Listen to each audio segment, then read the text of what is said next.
Angkot Jatinangor. Cerita ini ditulis oleh akun Twitter yang bernama @bristory.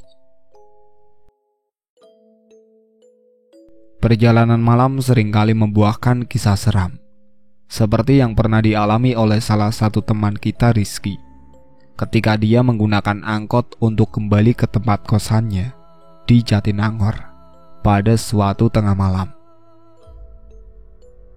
Aku Rizky, mahasiswa angkatan 2005, salah satu kampus di Jatinangor, Jawa Barat. Yang akan aku ceritakan kali ini adalah peristiwa yang ku alami sendiri pada tahun 2006. Begini ceritanya.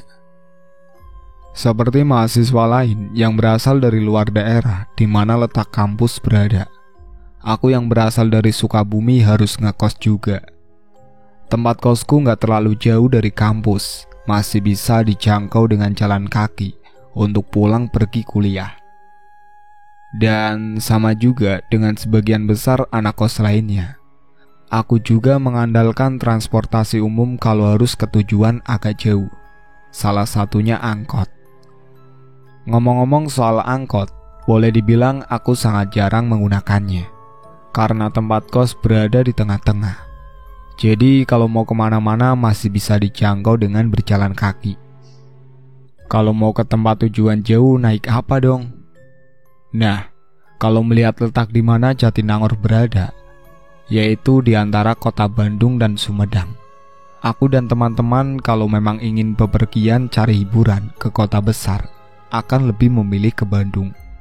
Untuk menuju Bandung kami akan menggunakan bis Damri sebagai alat transportasi.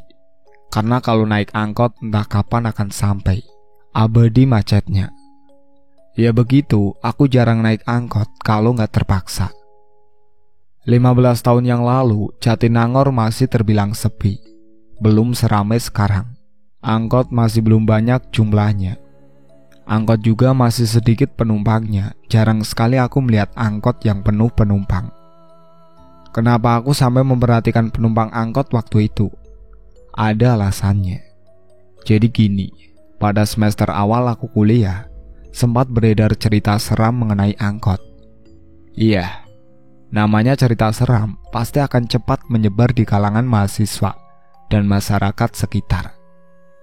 Waktu itu beredar cerita yang katanya di sekitaran Jatinangor ada angkot setan. Angkot setan? Iya, angkot setan. Cerita yang berawal dari katanya ada mahasiswi yang ditemukan pingsan di pinggir jalan pada malam hari. Usut punya usut, sebelum pingsan dia naik angkot dari arah Cilenyi mau menuju Jatinangor. Ternyata angkot yang dia tumpangi berisi hantu atau setan atau jurik atau apalah sebutannya. Lalu mahasiswi ini ketakutan setengah mati sampai akhirnya jatuh pingsan. Aku sih percaya nggak percaya dengan cerita itu, tapi tetap seru aja kalau ada teman yang menceritakannya lagi. Hitung-hitung hiburan. Tapi sikap skeptisku itu berkesudahan ketika akhirnya aku mengalami sendiri kejadian seram di dalam angkot. Kejadian yang masih aku ingat detailnya sampai hari ini. Angkot setan di Jatinangor. Waktu itu awal tahun 2006, aku pulang mudik ke Sukabumi karena memang ada libur panjang. Cukup lama aku di rumah sebelum akhirnya harus kembali lagi ke kampus Jatinangor. Mungkin sama dengan mahasiswa lain, ketika awal-awal kuliah aku masih sangat merindukan rumah. Jadi sangat betah kalau sudah pulang kampung. Berat rasanya untuk kembali ke kampus lagi. Waktu itu juga sama, malas sekali rasanya untuk balik ke Jatinangor. Makanya memutuskan untuk berangkat sore saja. Gak apa kalau harus sampai tengah malam. Tapi ya walaupun begitu, aku tetap harus berangkat, harus kuliah. Aku ingat sekali kalau hari Jumat aku ada jadwal kuliah awal. Makanya memutuskan untuk berangkat dari Sukabumi hari Kamis sore. Singkatnya, jam 3 sore aku sudah ada di terminal. Biasanya aku naik bis jurusan Sumedang, tapi entah kenapa hari itu aku sama sekali gak melihat penampakannya. Gak ada bis ke Sumedang. Sampai menjelang jam 5, aku masih belum juga melihat bis yang aku tunggu-tunggu itu. Daripada sampainya tengah malam, naik bis Garut aja. Begitu pikirku dalam hati. Ya sudah, karena sudah jam 5 lewat, akhirnya aku naik bis arah ke Garut. Nantinya aku akan turun di ujung tol Cileunyi. Dari situ akan naik ojek ke tempat kos. Atau kalau masih ada, aku akan naik angkot. Begitulah rencananya. Kamis itu cuaca Sukabumi gerimis seharian. Mendung sudah pasti jadi kepastian. Aku pikir hanya di Sukabumi saja yang seperti itu, tapi ternyata enggak. Sepanjang jalan hujan tak berkesudahan, dengan intensitas ringan sedang. Bis Garut yang aku tumpangi ini enggak terlalu penuh, mungkin karena saat itu bukan akhir pekan. Perjalanan akan memakan waktu 4-5 jam. Perkiraanku paling lambat jam 11 sudah sampai. Tapi ternyata meleset. Jam setengah 11 aku masih di Ciranjang. Jangankan Jatinangor, Bandung pun masih jauh. Itu terjadi karena sebelumnya ada kecelakaan yang menyebabkan kemacetan panjang. Untunglah, selepas itu perjalanan perlahan mulai lancar, walau masih agak tersendat. Sementara itu di luar masih hujan. Gerimisnya terus turun. Gelapnya malam menjadikan aku gak bisa menikmati pemandangan. Jadinya tidur yang ada. Apalagi setelah lepas dari kemacetan, aku semakin terlelap. Aku kaget, lalu terbangun mendengar teriakan keras kondektur kalau bis sebentar lagi akan sampai di ujung jalan tol Cileunyi. Melihat jam tangan, ternyata sudah jam 1 lewat sedikit. Lama amat perjalanan. Masa sampai Cileunyi jam 1? Aku terheran-heran setelah nyawa sudah terkumpul semua. Ya sudah, aku lalu bersiap-siap untuk turun. Karena bis ini jurusan Garut, jadi kalau aku perhatikan, penumpangnya kurang lebih masih sama jumlahnya. Belum banyak berkurang. Mungkin nanti di Cileunyi akan banyak yang turun bis bersamaku. Selanjutnya, roda bis terus berputar menggelinding menyusuri jalan tol Padalenyi. Kecepatannya berkurang perlahan karena nggak jauh di depan sudah terlihat gerbang tol terakhir. Oh iya, ternyata hujannya rata. Sampai di titik ini pun di luar masih hujan, cukup lebat malah. Aku sudah berdiri dari duduk, dan benar dugaanku, ternyata memang banyak penumpang akan turun di tempat yang sama. Gak banyak sih, ada beberapa. Tapi melihat itu aku jadi agak lega, karena gak akan sendirian di tempatku turun nantinya.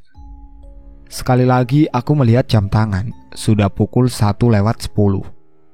Setelah melewati gerbang tol, mungkin sekitar 2-3 menit kemudian bis akhirnya berhenti. Waktu itu perhentian bis di ujung tol Cileunyi hanya di pinggir jalan, di depan warung-warung kecil, bukan di terminal. Dalam keadaan hujan deras, aku akhirnya turun dari bis bersama dengan beberapa penumpang lain. Kami berlarian menuju arah berbeda, menghindari hujan deras supaya nggak basah kuyup.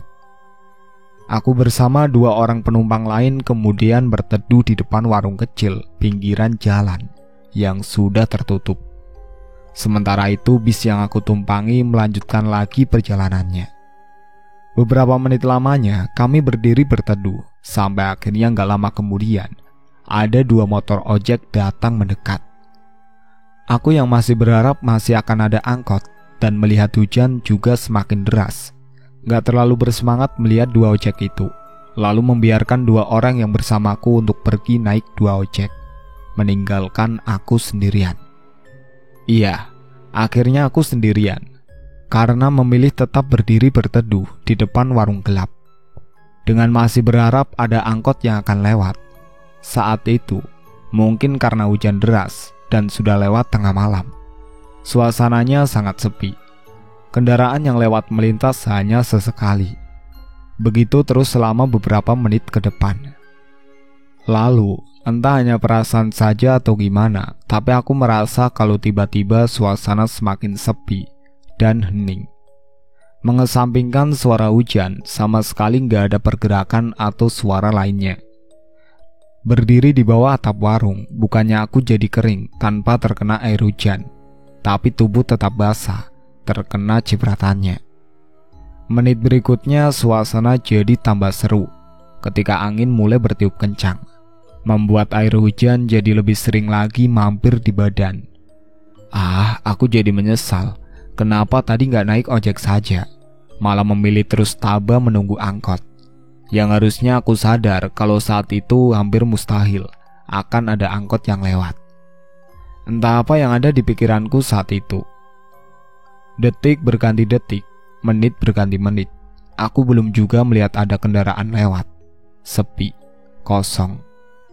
Tapi ketika mulai meratapi nasib, akhirnya aku melihat di kejauhan ada kendaraan yang muncul mendekat. Kilatan cahaya lampu yang gak terlalu terang seperti berjuang mati-matian, menembus gelap dan derasnya air hujan. Aku yakin itu lampu mobil kecil kalau melihat dari bentuknya. Terus aku perhatikan lampu mobil berjalan ke arahku, mendekat dan semakin mendekat. Hujan deras membuat aku belum juga melihat sang empunya lampu dengan jelas. Semoga ini angkot, begitu harapku dalam hati. Ternyata benar, itu angkot. Ketika sudah tinggal beberapa meter jarak kami, aku sudah bisa memastikannya. Lalu angkot ini berhenti persis di hadapan. Kampus UNPAD, Pak? Tanyaku kepada supirnya. Pak supir mengangguk. Lalu aku masuk ke dalam angkot. Walaupun kursi depan kosong, tapi aku memilih untuk duduk di belakang. Entah apa alasannya waktu itu. Setelah sudah di dalam, aku akhirnya tahu kalau angkotan ini dalam keadaan kosong. Penumpangnya hanya aku seorang. Karena itulah aku memilih untuk duduk di dekat pintu. Gak apalah terkena air hujan. Toh sudah nyaris basah kuyup sejak dari warung tadi. Sepertinya Pak supir gak berniat untuk menunggu penumpang lain. Setelah aku naik, dia lalu menjalankan mobilnya, walau perlahan. Dalam derasnya hujan, kami menembus malam, menelusuri jalan yang masih saja sepi. Sama sekali gak ada kendaraan. Mungkin karena sudah malam dan hujan deras pula. Begitu pikirku dalam hati ketika melihat itu semua. Melihat kalau sama sekali gak ada kendaraan lain di jalan raya, kecuali angkot yang sedang aku tumpangi ini. Aneh sih, tapi ya sudahlah. Ada suatu keanehan lagi. Aku merasakan kalau angkot berjalan sangat-sangat pelan. Tapi itu terjadi mungkin karena angkot dalam keadaan kosong. Jadi Pak supir berjalan pelan supaya dapat penumpang nanti di depan. Mungkin begitu. Sementara di luar hujan masih turun dengan derasnya. Aku terus saja melihat ke depan, memperhatikan jalan. Di kejauhan aku sudah melihat ada lampu lalu lintas, atau lampu merah, atau stopan, kalau kata orang Bandung. Kalau sudah sampai di lampu merah ini, kami akan berbelok ke kanan, menuju kampus, dan tempat kosku berada. Tapi sekitar 200 meter sebelum lampu merah, angkot tiba-tiba berhenti, seperti sedang akan menaikkan penumpang. Nah, ketika angkot berhenti ini, aku menggeser sedikit posisi duduk untuk memberikan jalan kepada penumpang yang akan naik. Tapi ternyata gak ada orang, gak ada penumpang yang masuk. Gak ada yang naik, Pak, gak ada orang. Begitu aku bilang ke Pak supir, setelah celingak-celinguk memperhatikan sekitar. Lalu Pak supir menjawab pendek, "Aya," begitu katanya, sambil terus melihat ke depan, gak menoleh ke arahku. Mana penumpangnya sih? Orang gak ada juga, sungutku dalam hati. Setelah berhenti sebentar, angkot kemudian berjalan lagi, berjalan pelan. Aku yang masih kebingungan kembali melihat ke depan, memperhatikan jalan. Tapi belum juga sampai lampu merah, lagi-lagi angkot berhenti.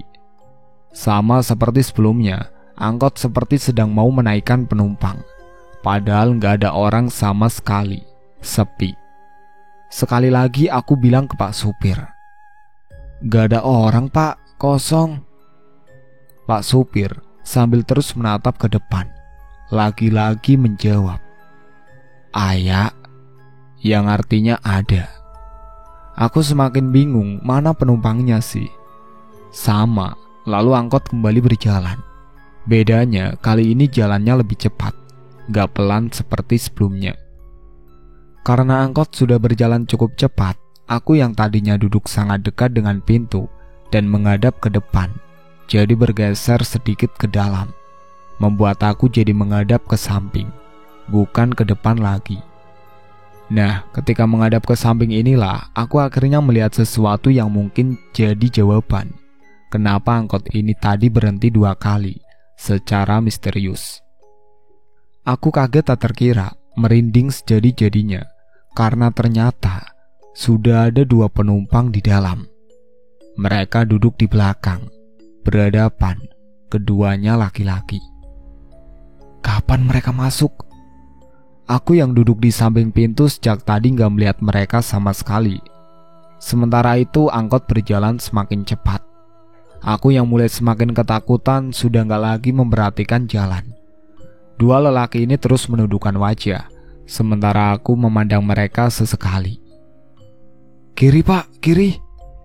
Begitu aku bilang ke pak sopir. Akhirnya memberanikan diri untuk minta angkot berhenti. Aku semakin ketakutan. Setelah bilang begitu, kemudian lagi-lagi aku menoleh ke belakang. Betapa kagetnya aku ketika melihat ternyata 2 penumpang seram ini sudah gak duduk di tempatnya semula. Mereka sudah bergeser mendekat. Yang satu duduk di hadapan, yang satunya lagi duduk persis di sebelahku. Saat inilah aku dapat melihat wajah mereka dengan jelas. Sangat menyeramkan. Wajah keduanya pucat berlumuran darah, seperti baru saja mati karena kecelakaan. Tercium juga bau amis anyir yang sangat gak mengenakan. Aku semakin panik, lalu refleks menggebrak langit-langit angkot dengan keras. "Berhenti pak, berhenti!" Aku berteriak begitu. Kemudian angkot yang tadi melaju cepat perlahan mulai mengurangi kecepatannya. Ketika angkot sudah sangat pelan berjalan, aku nekat melompat turun. Hasilnya, aku jatuh terduduk di pinggir jalan. Gak apalah, yang penting bisa berhasil keluar. Lalu aku melihat angkot menyeramkan itu terus melaju pelan, sampai akhirnya hilang di telan gelap.